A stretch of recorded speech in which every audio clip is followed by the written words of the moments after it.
सभी का स्वागत है।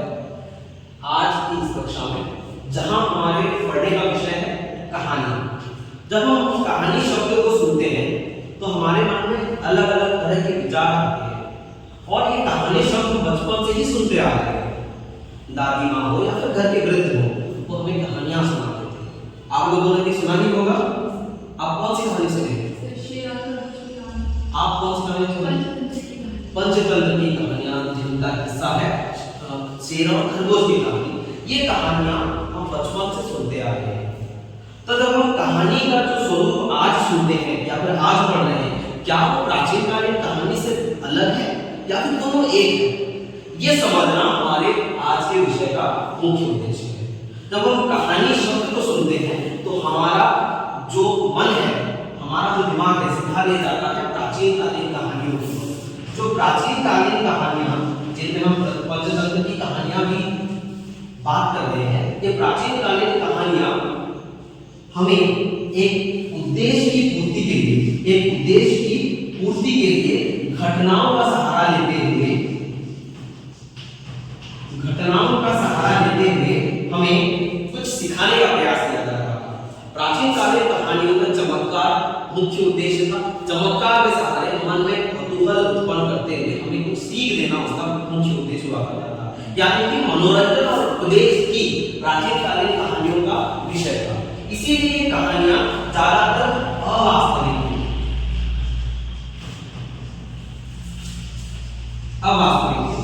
और इनकी अवास्तविकता के पीछे का उद्देश्य था कि उनमें काल्पनिकता ज्यादा बढ़ जाती थी। और काल्पनिकता का कारण क्या था? काल्पनिकता का कारण था कि बच्चों के मन में कुतूहल उत्पन्न करना। जैसे पंचतंत्र की कहानियां वो लिखा गया था राजकुमारों को उपदेश देने के लिए, और इसी प्रकार इन्हीं घटनाओं के सहारे उद्देश्य की पूर्ति के लिए कुछ काल्पनिक अवास्तविक घटनाओं को कहानीकार रचता था, और वो हमारी प्राचीन कालीन कहानियां थी जिनमें हम भी शेर और खरगोश की कहानी कह रहे हैं, 10-11 कहानियां कह रहे हैं। ये सभी उसी का हिस्सा थे। जब हम वर्तमान समाज को देखते हैं, वर्तमान काल को देखते हैं, या फिर कहानी का जो वर्तमान स्वरूप है उसको देखते हैं, तो उसको हम कहते हैं आधुनिक कहानी। आधुनिक कहानी, ये आधुनिक कहानियां 19वीं सदी के बाद का ही विकास है, जिसको अंग्रेजी में शॉर्ट स्टोरी भी कहा जाता है। शॉर्ट स्टोरी भी कहा जाता है। आधुनिक कालीन कहानियां 19वीं सदी के बाद ही इसका विकास हुआ है। उसके पीछे कारण क्या रहा? तकनीकी विकास, टेक्नोलॉजिकल रिवॉल्यूशन या फिर एडवांसमेंट। क्योंकि तकनीकी विकास के कारण एक विधा का जन्म हुआ जिसको हम गद्य कहते हैं। प्राचीन साहित्य में, प्राचीन मांगल्य में पद्य को ही महत्व दिया जाता था, और पद्य में कविताएं मुख्य हिस्से में रहती थी, मुक्तक भी लिखा जाता था। गद्य का विकास आधुनिक काल में हुआ तकनीकी विकास के कारण, और ये गद्य पत्र पत्रिकाओं के सहारे पाठकों तक अपने साहित्य पहुंचाते रहे। और जब गद्य का विकास हुआ तो गद्य की अलग अलग विधाओं का विकास हुआ, जिनमें उपन्यास है, कहानियां हैं, जिनमें यात्रा वृत्तांत है, जिसमें जीवनी है, जिसमें उपन्यास है, और जिसमें आत्मकथा है। तो उपन्यास मतलब से करे जीवनी आप पढ़ते हो, अज्ञेय द्वारा रचित है। प्रेमचंद का गोदान उपन्यास कौन नहीं पढ़ा है? और कहानियों में भी प्रेमचंद 300 से ज्यादा कहानियां रचित है। तो कहानियों का भी विकास हुआ है। तो गद्य की अलग अलग विधाएं रची है, क्योंकि ये गद्य का जो प्रारंभिक रूप था वो पत्र पत्रिकाओं के सहारे ही प्रसारित हो रहा था, पाठकों तक पहुंच रहा था। इसीलिए गद्य की जो अलग अलग विधाएं थी उनको पत्रिका का सहारा लेना पड़ा।